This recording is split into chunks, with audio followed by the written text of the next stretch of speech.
자, 오늘 말씀은 마태복음 23장 5절부터 12절 말씀을 흰 글씨는 제가 읽고 노란 글씨는 같이 읽겠습니다. 그들의 모든 행위를 사람에게 보이고자 하나니 곧 그 경문띠를 넓게 하고 옷을 길게 하고 잔치의 윗자리와 회당의 높은 자리와 시장에서 문안 받는 것과 사람에게 랍비라 칭함을 받는 것을 좋아하느니라. 그러나 너희는 랍비라 칭함을 받지 말라. 너희 선생은 하나여 너희는 다 형제니라. 땅에 있는 자를 아버지라 하지 말라. 너희 아버지는 한 분이시니 곧 하늘에 계신 이시니라. 또한 지도자라 칭함을 받지 말라. 너희의 지도자는 한 분이시니 곧 그리스도시라. 자, 시작. 너희 중에 큰 자는 너희를 섬기는 자가 되어야 하리라. 누구든지 자기를 높이는 자는 낮아지고 누구든지 자기를 낮추는 자는 높아지리라. 아멘. 자, 오늘 말씀의 주제는 진주와 보석 같은 마음, 이 세 가지, 또는 진주와 보석 같은 세 가지 마음이라는 주제로 오늘 말씀 같이 한번 함께 알아보겠습니다. 자, 오늘도 12절 11장의 믿음의 선진들과 마태복음 23장의 종교꾼들의 이야기를 서로 이렇게 대비하면서 분별을 하면서 메시지를 오늘도 이어가겠습니다. 여러분 한번 시간 되실 때 12월 11장과 마태복음 23장을 한번 단번에 쫙 한번 읽어보십시오. 어떤 생각이 들고 또 어떤 느낌이 드는지 한번 경험을 해보시면 뭔가 느낌이 딱 올 것 같아요. 그리고 냉철하게 나 자신은 어디에 위치하고 있는지, 내가 출석하는 교회는 어떤 상태에 있고 또 한국 교회의 상황은 어떤지 스스로 비교하고 또 분별하는 그런 시간을 갖기 바랍니다. 여러분, 이런 분별 능력이 있어야 올바르게 바로 생명의 길, 바로 좁은 길을 갈 수 있고 하나님이 나에게 주신 사명이 무엇인지 또 정확하게 깨달을 수가 있는 거예요. 이스라엘 백성들처럼 종교꾼인 종교 지도자를 무작정 따라간다면 맹신도가 되어 결국 모두 구덩이에 빠지게 될 것입니다. 여러분, 전 세계에서 한국 교회가 유일하게 세상 사람들과 믿지 않는 사람들로부터 받는 비난과 조롱하는 세 가지의 별명이 있어요. 즉, 명예롭지 못한 이 세 개의 별명이 무엇일까요? 지난번에 한번 해봤죠? 하나는 개독교, 또 하나는 목사, 또 하나가 있어요. 어떻게 해요? 맞아요. 네, 자, 맹신도라고 불렀는데 그 맹신도보다는 더 강한 걸 뭐죠?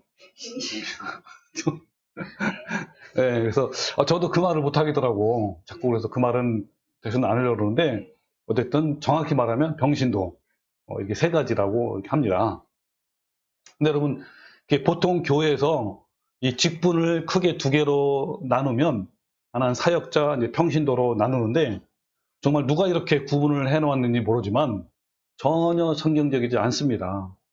이런 잘못된 구분은요, 사역자들은 높은 위치에 올려놨고 반면에 평신도는 낮은 위치에 놓음으로써 한국 교회의 여러 가지 병폐를 낳게 되었는데 그 중에 하나가 병신도라는 불명예의 이름까지 붙여지게 되는 거예요.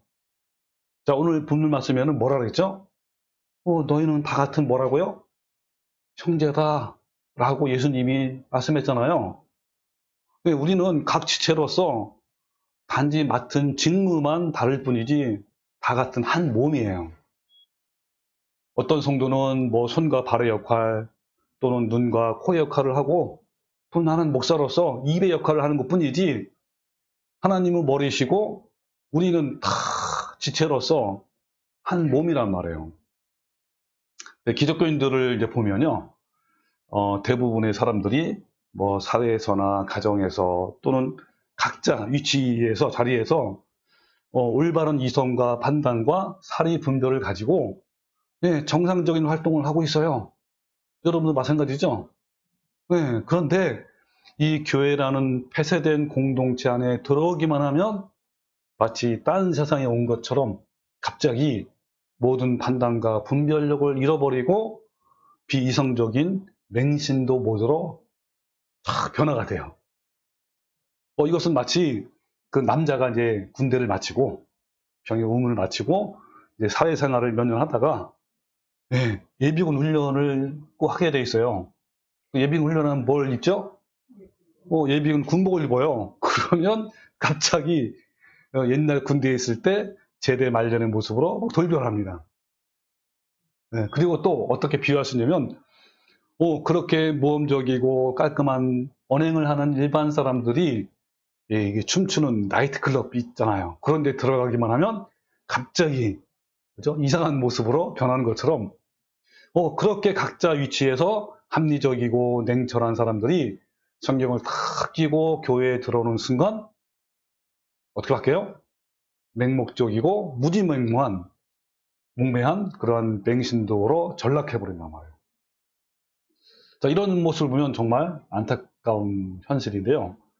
오늘날 한국교회 맹신도들이 더 늦기 전에 우매함과 무지함에서 깨어나기를 바라는 진정한 마음으로 오늘도 이 메시지를 전합니다.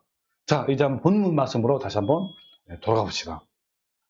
자, 뭐라냐면 이제 5절부터 보면 그들의 모든 행위를 사람에게 보이고자 한다 그랬죠? 그들이 누구죠? 그렇죠. 바리새인들과 서기관들. 이제 한마디로 말하면 종교꾼들이죠. 자, 종교꾼들의 모든 행위는 사람에게 보이고자 한다 그랬습니다. 자, 바로 이 종교꾼들의 모든 것들이 여기서부터 나온 거예요. 이 종교꾼들의 어떤 폐해나 부정이나 부패나 외식이나 이런 것들이 전부 다 어떻게 해서 나왔어요? 사람에게 보이고자 하는 이런 것 때문에 이런 것들이 다 나온 겁니다. 종교꾼이 된 거예요. 자, 어떻게 보이려고 하냐면 첫 번째는 그 경문띠를 넓게 하고 또 옷을 길게 하고 잔치의 윗자리에 앉으려고 하고 회당의 높은 자리에 앉으려고 하고 이 회당의 높은 자리는 지난 시간에 뭐죠? 모세 자리에 앉으려고 하고 시장에서는 문안 받는 것을 좋아하고요. 또 사람들에게 뭐 랍비나 그 다음에 아버지나 지도자라 칭함을 받는 것을 너무너무 좋아하는 거예요. 그렇지만 예수님 뭐라 그랬죠? 너희는 랍비라 칭함을 받지 말라. 너희 선생은 하나요? 우리는 다 뭐라 그랬어요? 형제라. 똑같은 형제란 말이에요. 또 땅에 있는 자를 아버지라 하지 말라. 너희 아버지는 한 분이시니 곧 하늘에 계신 이제 하나님이시죠. 또 지도자라 칭함을 받지 말라. 너희 지도자는 한 분이시니 누구라고요? 예수 그리스도다 그랬죠. 자, 노란 것이 시작. 너희 중에 큰 자는 너희를 섬기는 자가 되어야 하리라. 누구든지 자기를 높이는 자는 낮아지고 누구든지 자기를 낮추는 자는 높아지리라. 하나님께서 분명히 이렇게 말씀을 하셨습니다. 자, 오늘날 종교꾼들의 모든 행위는요, 사람들에게 보이고자 한다라고 했어요.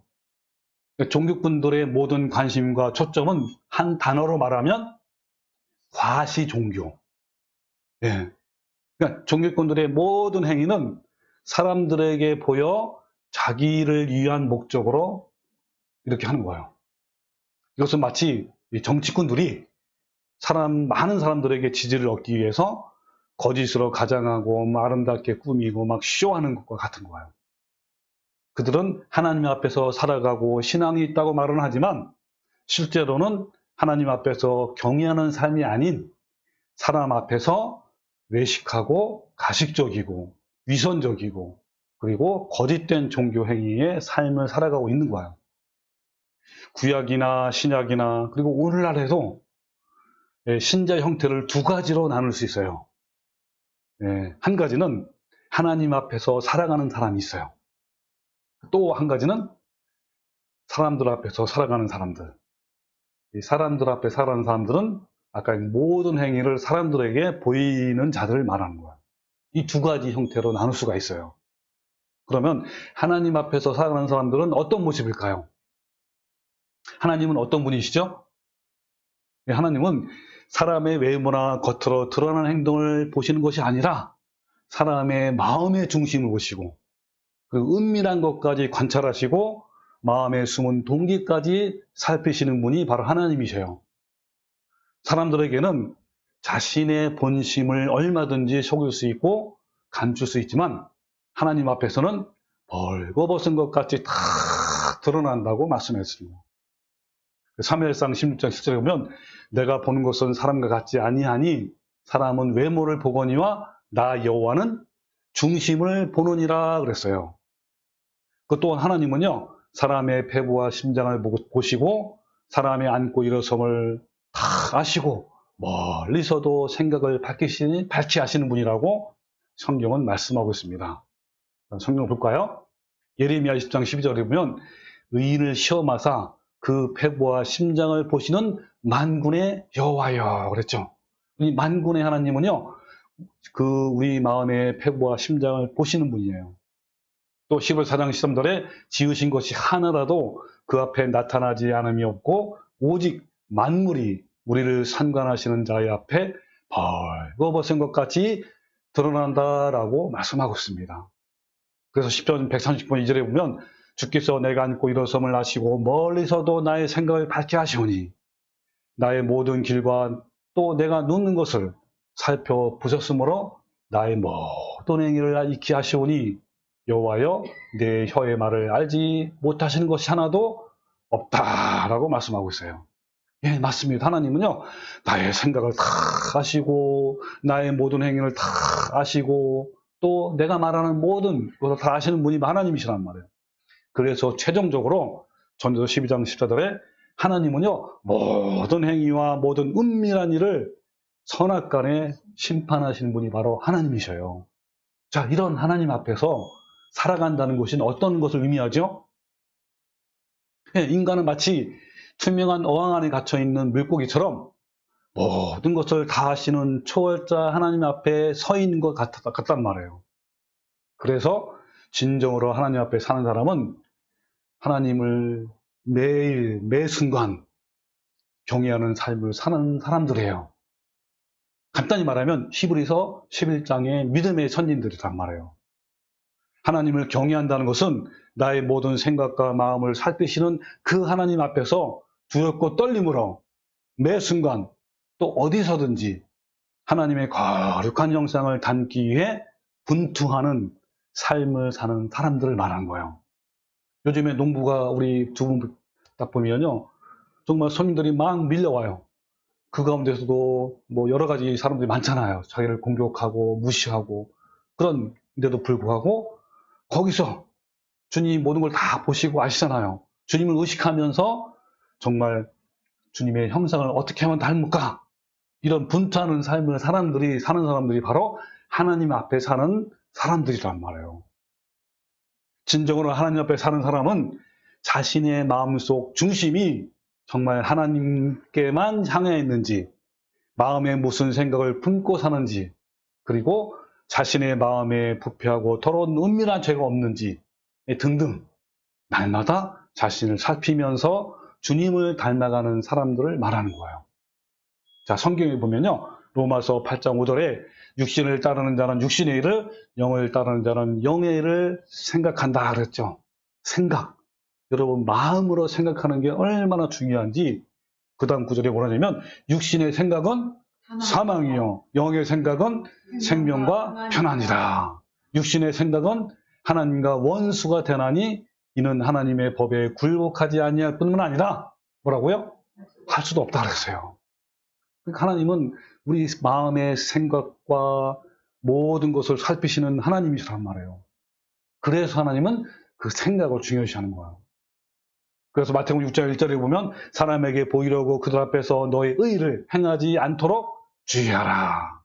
그리하지 아니하면 하늘에 계신 너희 아버지께 상을 받지 못하리라 하시면서 2절에서는 구제할 때에, 그 4절은 너희가 기도할 때에, 16절에서는 금식할 때 어떻게 하지 말라고? 그죠? 외식하는 자 같이 말라. 어떻게 하란 말이에요? 은밀하게 하라 그랬습니다. 은밀한 중에 보시는 너희 할아버지께서 갚으신다 그랬습니다. 네, 여러분, 사람들에게 보이고자 하는 것이 아니라 우리를 다 아시고 모든 생각과 우리의 은밀한 걸 다 아시는 그 하나님 앞에서 은밀한 중에 하나님께 하라는 거예요. 그래서 진정으로 하나님 앞에서 사는 히브리서 11장의 믿음의 사람들은 마음의 중심이 항상 하나님을 향해 있고 자신의 마음에 무엇을 담고 있는지 매 순간 두렵고 떨림으로 점검하고 청소하는 사람이에요.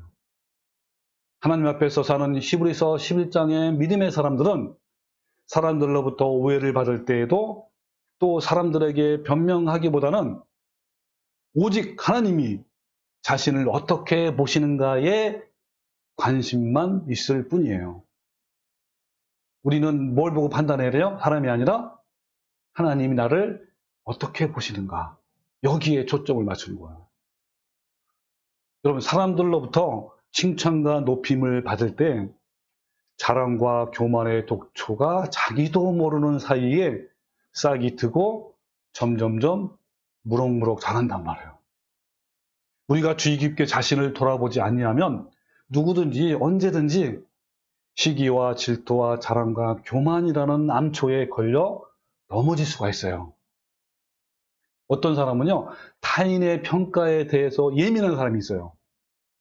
여러분, 타인의 평가가 어떤 거죠? 그렇죠. 뭐 다른 사람들이 나를 공감해 주는 거, 뭐 인정해 주고 칭찬해 주는 것에 예민하단 말이에요.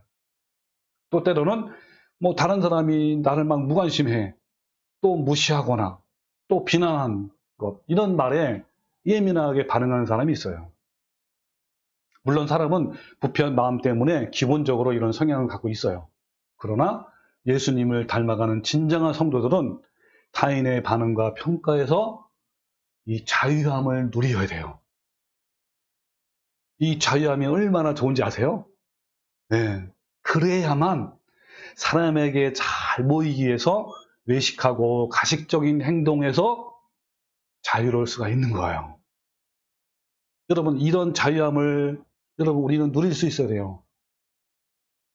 진정으로 하나님 앞에서 사는 사람들은요, 사람들의 칭찬과 인정에 들뜨거나 또 자만하거나 자랑하거나 교만하지 아니하고 또한 사람들의 비난이나 무시함에도 별로 반응하지 않는 거예요.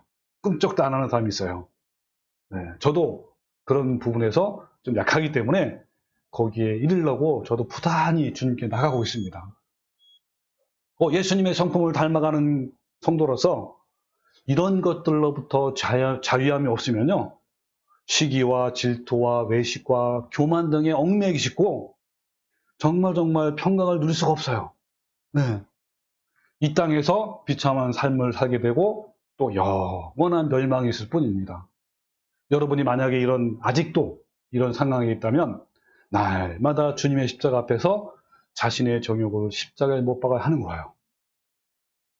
진정으로 하나님 앞에 사는 사람은요, 늘 골방에서 혹시라도 자신이 자랑하고 교만한 마음이 있는지, 또 자신의 교만함으로 혹시 하나님께 받으실 영광을 도적질하는지 두려움으로 주님께 나아가는 자들이에요. 여러분, 예수님의 사도들 가운데 가장 유능하고 인기 많은 사도가 있죠. 누구죠? 바울 사도 아닙니까? 사도 바울이 이런 외식과 교만한 마음으로 하나님의 영광을 조금이라도 도둑질할까 봐 자신은 날마다 죽는다라고 고백을 한 거예요. 여러분, 진정으로 하나님 앞에서 사는 히브리서 11장의 믿음의 사람들은 자신이 본래 죄악된 존재임을 알고 상하고 통회하는 마음으로 주님을 닮아가기를 갈망하는 자들이에요. 자, 그 다음에 두 번째, 어떤 사람이 있다고 했죠? 두 가지 마음, 두 가지 상태. 하나님 앞에 사는 사람이 있고, 또 하나는 사람들 앞에 사는 사람들은 어떤 사람들일까요?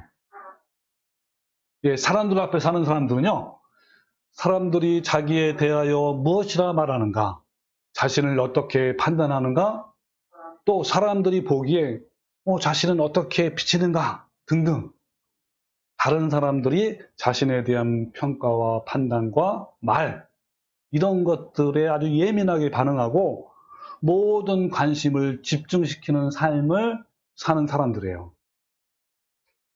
저 사람이 나를 어떻게 볼까? 저 사람이 나를 어떻게 판단할까? 여기에만 관심이 있어요. 이 대표적인 사람들이 바로 종교꾼인 바리새인들과 서기관들이고 또 예전에 저의 모습이기도 하는 거야. 이들은요 항상 사람을 의식하여 사람들에게 거룩하게 보이려고 연기하고 외식하는 삶을 사는 사람들입니다. 이 외식하는 사람들은요 입술로는 하나님의 역사와 은혜와 사랑을 말은 하지만 그 마음의 중심은 하나님이 계시지 않기 때문에 어려움과 위기가 닥칠 때 막 오해도 하고 원망도 하고 막 이런단 말이에요. 막 성내기도 하고 변명하게 급급하단 말이에요. 예를 들면 여러분 출애굽한 이스라엘 백성이 하나님의 기적으로 홍해를 건넌 후에 전부 감격해서 하나님께 찬양과 감사를 올렸어요. 그죠? 그런데요 그들이 3일도 안 지나서 사막에서 목마름과 배고픔을 만나자 바로 하나님을 원망하고 대적하는 자로 변해졌어요. 왜냐하면 이들은요 하나님 앞에서가 아니라 사람 앞에서 살기 때문에 그런 거예요. 이들의 특징은 사람들에게 자신을 과시하는데 온 마음과 관심을 기울입니다.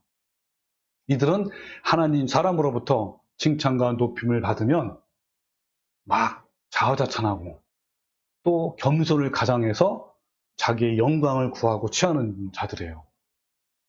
자, 그러면 본문 말씀에서 종교꾼들이 어떻게 높임을 받고 자기의 영광을 구하는지 다시 한번 봅시다. 자, 말씀 보면요. 자, 그들의 모든 행위를 사람에게 보이고자 한다라고 하면서 6가지를 예를 들었어요. 예, 어떻게 한다고 처음에는 예, 경문띠를 넓게 하고요.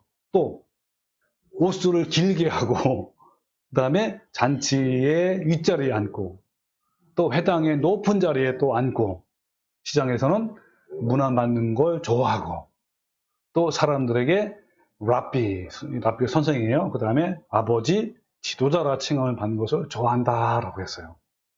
자, 이렇게 옛날에 실제로 당시에 이 종교꾼들이 그랬단 말이에요.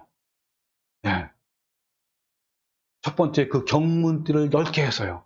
이게 무슨 말이죠? 이 구약 성경에 보면요. 내 손에 기호를 삼고 내 미간에 이마에 표를 삼으라 라는 말씀이 4번 나와요.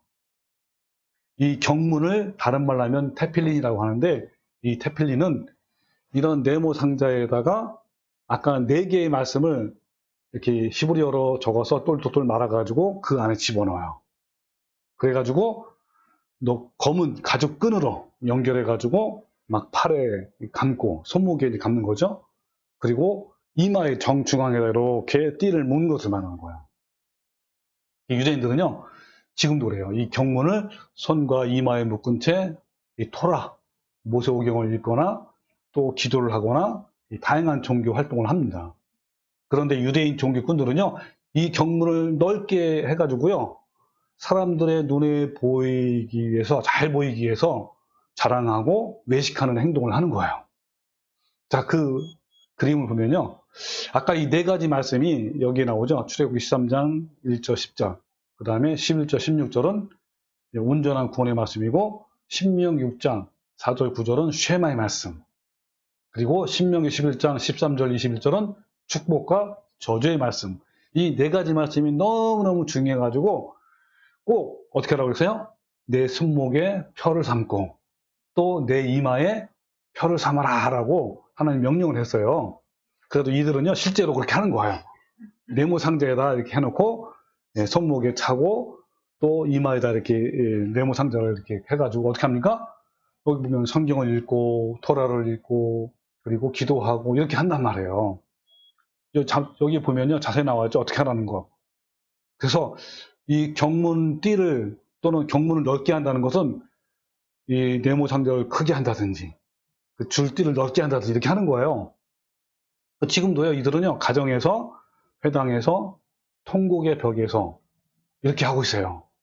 저희도 2번 이스라엘 가봤지만 이 통곡의 벽에 가면은 굉장히 많아요. 이스라엘 민족에서 히잡을 딱 쓰고 이렇게 경문을 하면서 토라를 읽는 그런 모습을 많이 봤습니다. 자, 그런데 이 말씀을 이마의 표를 삼으라는 것은요 하나님의 말씀을 모든 삶의 중심으로 여기고 항상 그 말씀을 생각하고 묵상하고 기억하고 명심하라는 의미에서 이렇게 말씀한 거예요.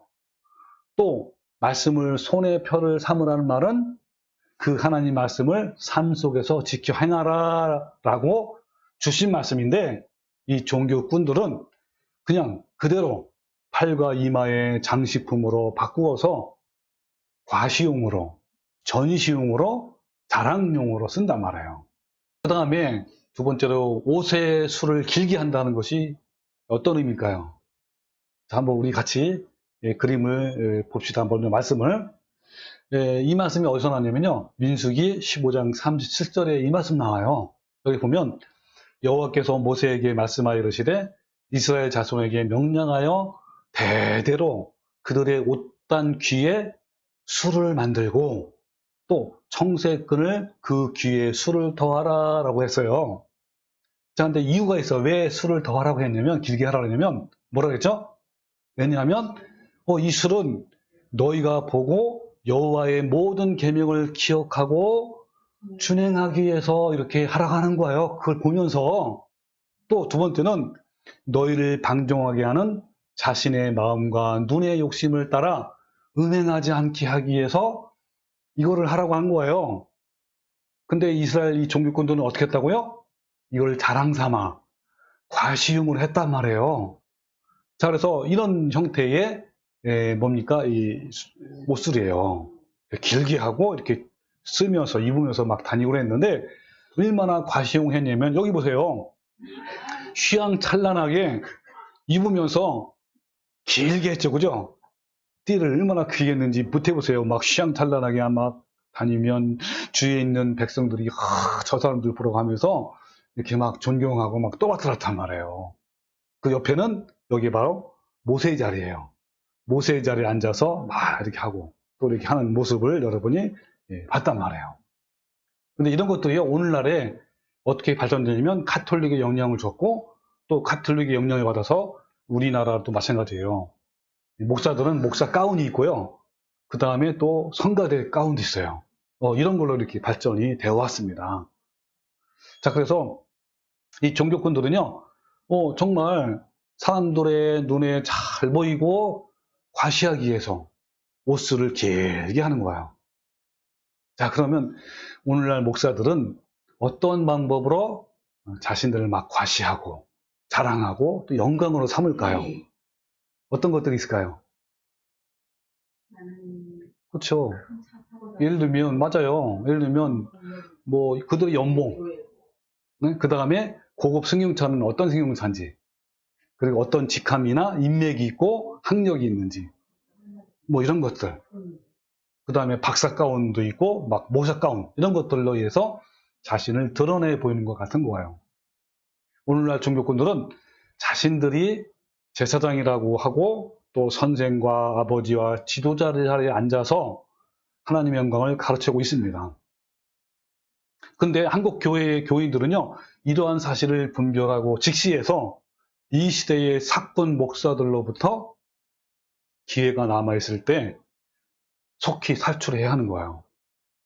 자, 그러면 종교꾼들인 바리새인들과 서기관들처럼 오늘날 교회에서 사람들에게 잘 보이려는 그 외식, 또 자랑, 이런 함정에 잘 빠져드는데, 어떤 사람들이 더 쉽게 잘 빠지고 이런 덫에 걸릴 수 있을까요?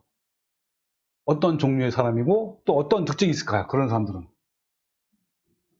네, 그것은 바로 자신의 공로가 많은 사역자들.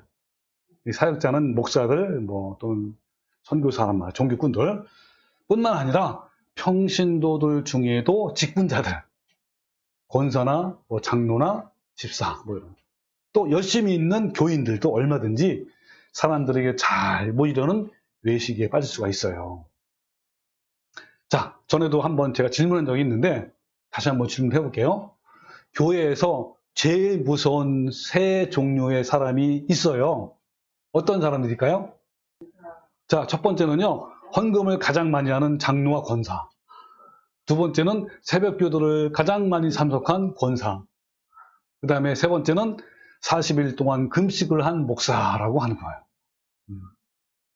이들은 왜 그렇게 무서운 존재가 됐을까요? 왜냐하면 이들은요, 내가 교회를 위해서, 또 교회 개척과 건축을 위해서, 목사님을 위해서, 또 하나님을 위해서 얼마나 많이 봉사하고 건축 헌금하고 헌신하고 금식하고 기도를 했다. 그렇게 했으니까 어때요? 나는 교회에서 또 하나님께 좋은 대우와 보상을 받을 권리가 마땅히 있다라고 이렇게 생각하고 그렇게 행동하고 그렇게 한단 말이에요. 만약에 목사가요, 이런 열성적인 교인들에게 인정해주지 않으면 어떨 것 같아요? 막 서운해하고 섭섭해하고 막 때로는 불평, 불만, 도끼를 품을 때도 있어요.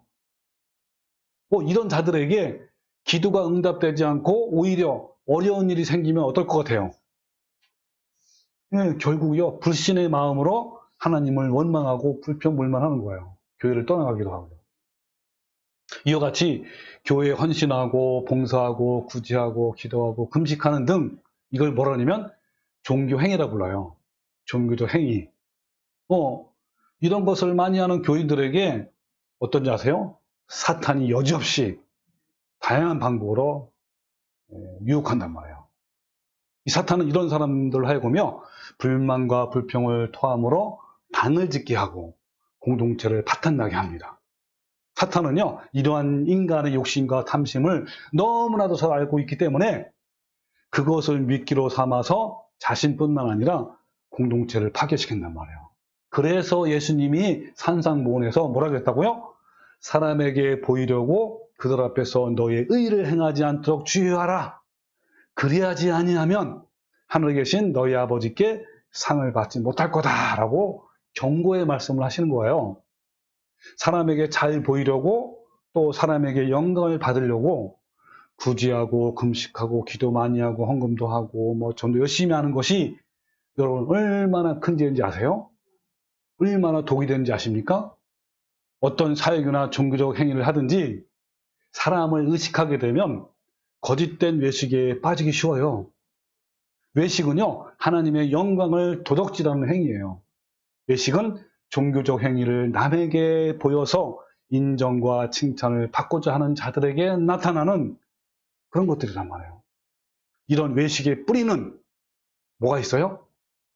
자기 자랑과 자기 영광이 도사리고 있는 거예요. 남한테 인정과 칭찬과 영광을 받고 싶어서 자꾸만 밖으로 또 행위로 나타내려고 또 표현하고 싶은 그런 거예요. 그러면서 그렇지 못한 사람을 판단하고 막 지적질합니다. 이와 같이 외식하는 사람은 종교적인 행위를 하면 할수록 더욱더 참 진리를 모르고요, 더 거리가 멀어지는 거란 말이에요. 사람에게 보이려고 하는 종교 행위는 외식하는 자이고 위선자이고 악인에 해당돼요. 이런 악인의 품성을 지닌 자가 여러분 어떻게 천국 시민이 될 수 있을까요? 아무리 많이 헌금하고 아무리 많이 열심히 봉사하고 선교한다 해도 하나님이 받을까요? 이런 자들에게 향해서 예수님은 뭐라고 말씀했습니까? 뱀들아 독사의 새끼들아, 너희가 어떻게 지옥의 판결을 피하겠느냐? 라고 무서운 심판의 말씀을 하시는 거예요. 우리의 본성이 워낙 부패하고 타락하다 보니 우리는 이런 외식에 매우 취약해서 자기도 모르게 빠져요, 이건요. 그래서 사도 바울처럼 골방에서 정욕과 탐심을 십자가에 못 박아 날마다 추구하는 거예요. 날마다 성령을 따라 행하는 거예요. 그러면 육체의 욕심을 이루지 아니한다라고 성경은 말씀하고 있습니다. 예. 여러분, 이런 사람들에게 예수님이 뭐라 했죠? 진실로 너에게 이르노니 그들은 자기 상을 이미 받았다라고 했어요. 자기 상을 이미 받았다라는 말을 헬라 원문으로 풀어서 해석을 하면 이런 거예요. 이미 집을 완료, 영수증을 써뒀다. 이미 모든 것을 다 치러왔다. 그래서 하나님이 해줄 것은 아무것도 없다. 이제 나는 너와 아무 상관이 없다. 내가 너희를 도무지 알지 못하니 불법을 행하는 자도 내게서 떠나가라 라는 뜻이에요. 성경에서 나오는 상을 받았다라는 말씀은 구원받는 사람에게 자동적으로 주어지는 상급이 아니라 승리자에게 최종적으로 주어지는 구원이고 영생의 멸관이에요.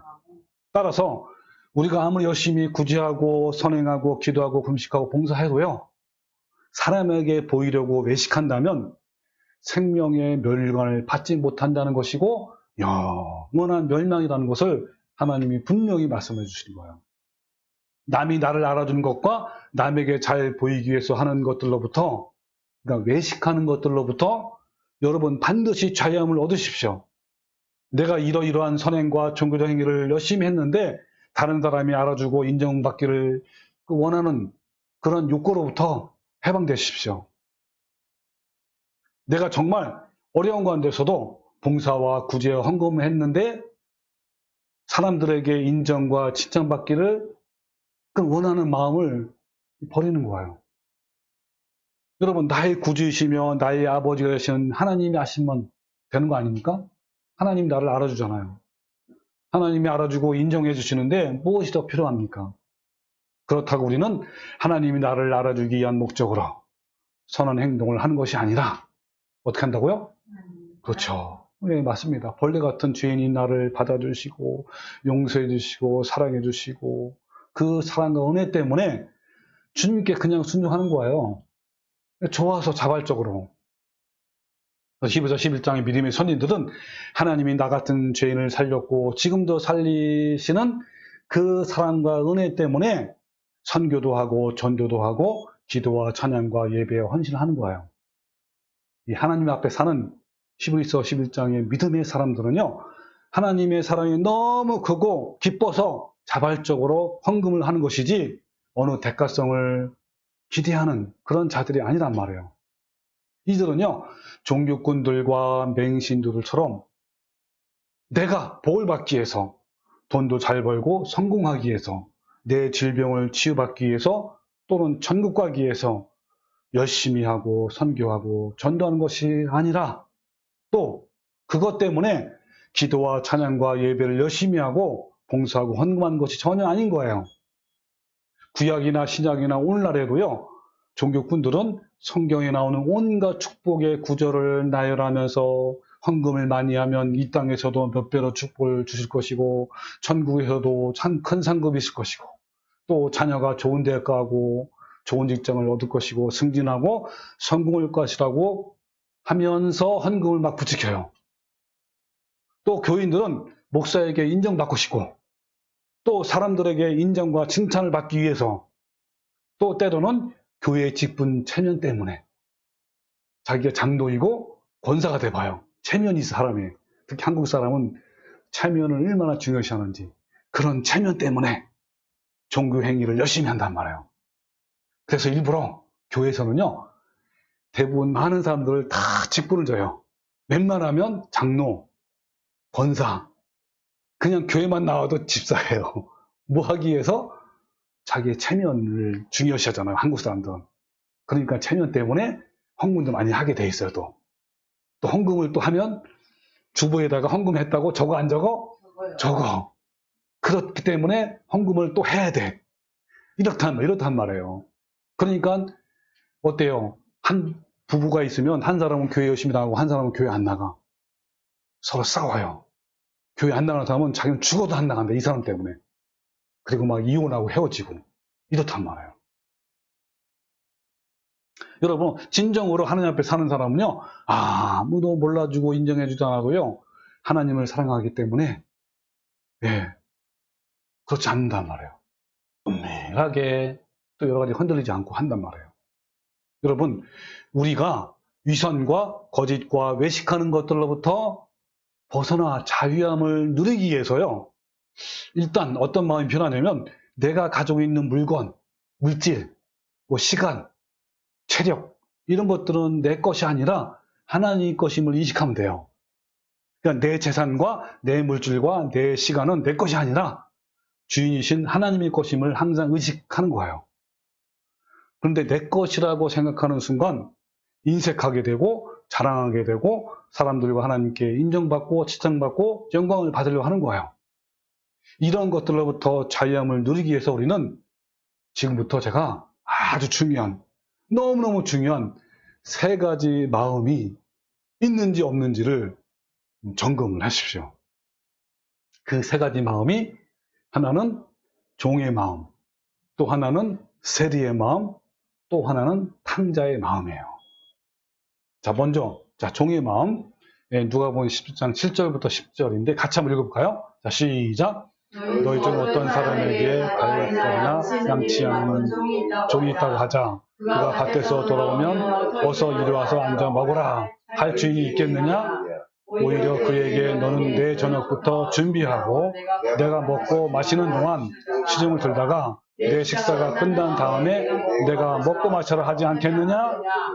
시키는 대로 했다고 해서 주인이 그 종에게 고맙다고 하겠느냐? 이같이 너희도 명령받은 것을 다 수행하고 나서 우리는 아무 쓸모없는 종입니다. 그저 해야 할 일을 했을 뿐입니다. 하고 말하라. 자, 노란 것이 다시 한번 시작. 우리는 아무 쓸모없는 종입니다. 그저 해야 할 일을 했을 뿐입니다. 이 말이요. 이 마음이 얼마나 중요한지 아세요? 여러분 자신이 늘 점검하는 거야. 내가 과연 이런 종의 마음이 있는가? 그렇지 않으면요, 정말 빨리 돌아와야 돼요. 여러분, 그렇지 않으면요, 나의 의를 내세우는 그런 종교꾼이 된단 말이에요. 여러분, 이 문제는요, 영생이냐 멸망이냐에 매우 중요한 문제예요. 나에게 조금이라도 내세울 것이 있다라고 생각하는 사람이 있다면 그는요, 종의 마음이 아닌 거예요. 우리는 종교적 행위, 아까 뭐라 했죠? 종행위가 그렇죠. 구제와 선행하고 봉사, 헌금 이런 것도 아닙니까? 이런 거를 할 때 항상 뭘 가져야 돼요? 종의 마음을 갖는 거 너무 중요하단 말이에요. 여러분, 이런 종교 행위가 여러분 나쁜 거예요? 좋은 거예요? 얼마나 좋은 겁니까? 남을 구제하고 선행하고 봉사하고 헌신하는 거, 전도하는 거, 금식기도 하는 거 정말 좋은 거고요. 하나님 앞에 아름다운 거예요. 어떻게 하면? 종의 마음으로 하면 이것은 하나님이 받으시기에 정말 아름다운 것이고 귀하고 값진 거란 말이에요. 우리는 무익한 종입니다. 우리가 해야 할 일을 마땅히 한 것뿐이다. 여러분, 이런 마음 상태인지 늘 살펴보는 거예요. 교회에서 종교 행위를 열심히 했는데 구원받기 위해서, 인정받기 위해서, 축복받기 위해서, 또 자랑하기 위해서 이렇게 한 것인지 자기 자신을 늘 체크를 해야 하는 거예요. 특히요, 교회에서 이 사역자이거나 열심히 봉사하고 헌신하는 교인이라면 종의 마음 상태인지 반드시 체크합니다.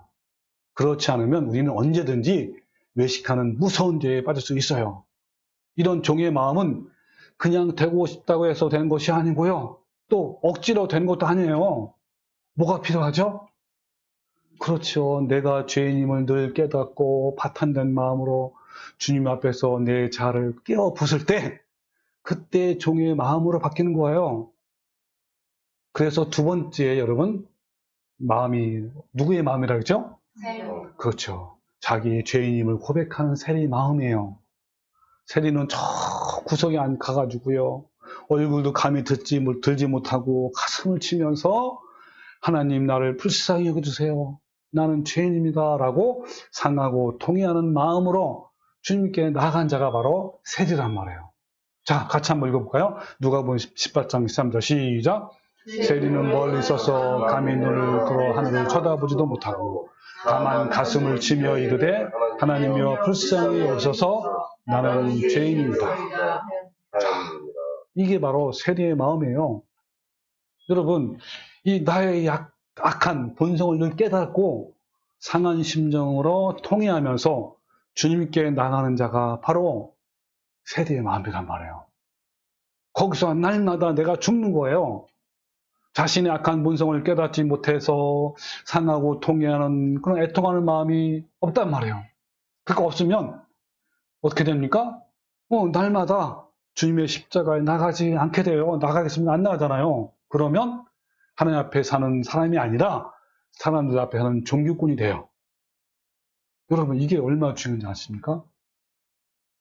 세 번째는 누구의 마음? 탕자예요. 그렇죠. 예. 아버지 집에 돌아오는 탕자의 마음이에요. 탕자가요, 먼 타향에서 자기 가진 그 재산을 모두 탕진하고 거지가 된 상태에서 저 아버지 집으로 막 돌아오면서 고백하는 고백이 있어요. 자, 그 고백을 한번 봅시다. 누가복음 15장 18절. 자, 시작. 내가 일어나 아버지께 가서 이르기를 아버지여 내가 하늘과 아버지께 죄를 얻었사오니 지금부터는 아버지의 아들이야 일걸음을 감당치 못하겠나이다. 나를 품꾼의 하나로 보소서 하리라 하고 이에 일어나서 아버지께로 돌아가니라. 아직도 상가가 먼데 아버지가 저를 보고 측은히 여겨 달려가 목을 안고 입을 맞추니 아들이 가로되 아버지여 내가 하늘과 아버지께 죄를 얻었사오니 지금부터는 아버지 아들과 일걸음을 감당치 못하겠나이다. 여러분 이 마음 상태를 한번 이 마음을 느껴보세요.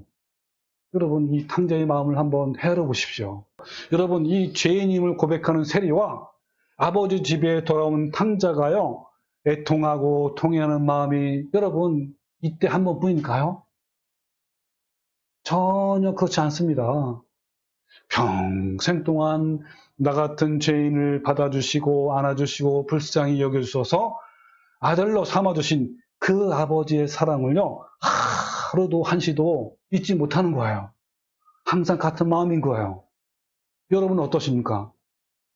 혹시 예전에는 그랬는데 지금은 나의 공로가 많아서 이런 마음 상태가 아니라면 여러분 이미 외식하는 종교꾼이 된 상태가 된 거예요. 세리가요 그 마음을 잊어버리는 순간 뭐가 된다고요? 바리새인이 되는 거예요. 바리새인. 자칭 의인이 되어 자랑하고 교만한 종교꾼이 된단 말이에요. 여러분 이 종교꾼 이 바리새인의 기도를 한번 보십시오. 같이 읽어볼까요? 누가복음 18장 12절 시작. 바리새인은 서서 따로 기도하여 이르되 하나님이여 나는 다른 사람들 곧 토색, 불의, 간음을 하는 자들과 같지 아니하고 이 세리와도 같지 아니함을 감사하나이다.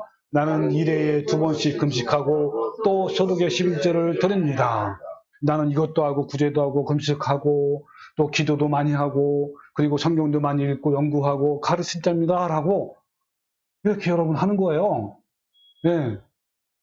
여러분 현재도요 바리새인과 같은 교인들이 많아요. 신앙생활을 오랫동안 해오면 어떻게 되죠? 자연히 자기 의의가 계속 쌓여진단 말이에요. 그래서 본인이 얼마나 부패하고 더러운 죄인임을 잊어버리고 자기 의의를 먼저 앞세우는 거예요. 그러니까 자연스럽게 파탄된 마음 상태가 없어요. 그러니까 상한 심령이 되어 애통하는 마음이 없는 거예요. 날마다 파탄된 마음으로 예수님의 십자가 앞에 가게 되는 원동력은 바로 뭐라 그랬죠? 내가 얼마나 타락하고 부패한 죄성이 있는가, 죄인인가를 깨닫는 거예요. 그때 우리는 탄식과 애통하는 마음으로 날마다 주님의 십자가로 달려가서 예수님과 함께 십자가에 내 탐심과 정욕을 못 박는 거예요. 여러분은 지금 어떤 상태입니까? 여러분 이 부분은요 우리에게 너무너무 중요한 거예요. 우리의 마음에 따라 영생의 길로 갈 수도 있고 영원한 멸망의 길로 갈 수 있단 말이에요. 신앙의 경력이 많이 쌓일수록 교회에 더 열심히 나가서 봉사하고 헌신하고 전도를 많이 할수록 외식하는 함정에 빠진단 말이에요. 이것은 여러분 종이 한 장 차이예요. 모를 수도 있어 잘. 네, 겉으로 표현을 안 하는 사람도 있거든요. 올바른 진리를 알고 그 진리의 빛으로 자신을 보게 되면요. 나의 정체성을 알고 탄식하며 애통하면서 주님께 나가는 거예요. 눈물을 흘리며 돌아온 탕자가 자기 의가 많이 쌓여가지고 그러면 그 마음을 잃어버리는 순간 어떤 마음으로 바뀔까요? 그렇죠. 첫째 아들의 마음으로 바뀌는 거예요. 여러분 첫째 아들이 어떤 상태인지 아십니까? 자 여기 한번 볼까요? 누가복음 15장 29절 시작. 내가 여러 해의 아버지를 섬겨 명을 어김이 없거늘 내게는 염소새끼라도 주어 나와 내 몫으로 즐기게 하신 일이 없더니 아버지의 살림을 창녀들과 함께 삼켜버린 이 아들이 돌아오매 나를 위하여 살찐 송아지를 잡으신다이다. 이런 마음이 되는 거예요. 얼마나 교만하고 얼마나 나쁜 마음입니까? 네. 여러분, 이거는요, 종이 한 장 차이예요. 여기서 첫째 아들은요, 마을 사람들에게 인정과 칭찬을 받는 평판이 매우 좋고 모험적인 아들이에요. 첫째 아들이. 방탕한 생활도 안 했고 집안일을 책임있게 충실히 하는 옳게 보이는 사람이란 말이에요. 그러나 첫째 아들은 아버지의 마음을 알지 못했고 헤아리지 못한 거예요. 여러분, 바리새인도 마찬가지예요. 여러분, 바리새인들은요, 당시에 가장 종교 생활을 잘하는 사람들이고요, 금식을 가장 많이 하는 사람들이고요, 그리고 구제와 기도와 성경 연구를 많이 하고 또 백성들에게 가르치는 지도자이고 위대한 사역자들이에요. 그러나 이들은요, 하나님의 마음을 알지 못했기 때문에 하나님의 뜻대로 행하지 않고 자기 뜻대로 열심히 종교 행위를 한 거예요. 그래서 우리는 하나님 앞에서요, 세 가지 마음, 종의 마음, 세리의 마음, 탕자의 마음이 너무 중요한 거예요. 오늘 말씀 중에 가장 핵심 포인트가 바로 이 말씀이에요. 마지막으로 종의 마음이 변하면 우리는 어떻게 변할까요? 네, 종의 마음을 잃어버리면요, 주님 앞에 갔을 때, 심판주이신 그 예수님 앞에 갔을 때 어떻게 한다고요? 주님, 저는요, 교회를 붕시킨 목사이고요, 선교사예요. 주님, 저는요, 주님의 권능으로 병도 고치고 귀신 쫓는 사역을 했습니다. 그리고 주님, 저는요, 교회 열심히 나가고 꼬박꼬박 11조와 구제와 봉사를 했고요, 기도와 성경 읽기와 전도를 얼마나 열심히 했는지 주님, 저에게 큰 상을 주세요 라고 자신의 공로를 쫙 나열할 거예요. 그러나 이들에게 돌아온 것은 예수님의 엄중한 진노의 말씀이에요. 뭐라 그랬죠? 내가 너희를 도무지 알지 못하니 불법을 행한 자다 내게서 떠나가라 라는 말씀입니다. 여러분, 지금 마음의 상태 어떠신가요? 여러분, 종의 마음, 세리의 마음, 또 돌아온 탕자의 마음입니까? 아니면 외식하는 바리새인들과 첫째 아들과 종교꾼들의 마음인가요? 이것은 정말 우리에게 매우 중요한 문제입니다. 우리가 죽을 때까지, 또 주님 앞에 갈 때까지 날마다 자신을 돌아보면서 잘 살펴봐야 하는 거예요. 이런 마음이 아직 부족하다면 여러분, 나에게 이런 마음 달라고 기도하십시오. 이 문제에서 자유함을 누리기 위해서 빛 대신 주님 앞에, 또 진리이신 말씀 앞에 나가십시오. 여러분, 우리 모두 사람 앞에 사는 종교꾼이 아니라 하나님 앞에 사는 믿음의 사람이 되시기를 주님의 이름으로 축원합니다. 아멘.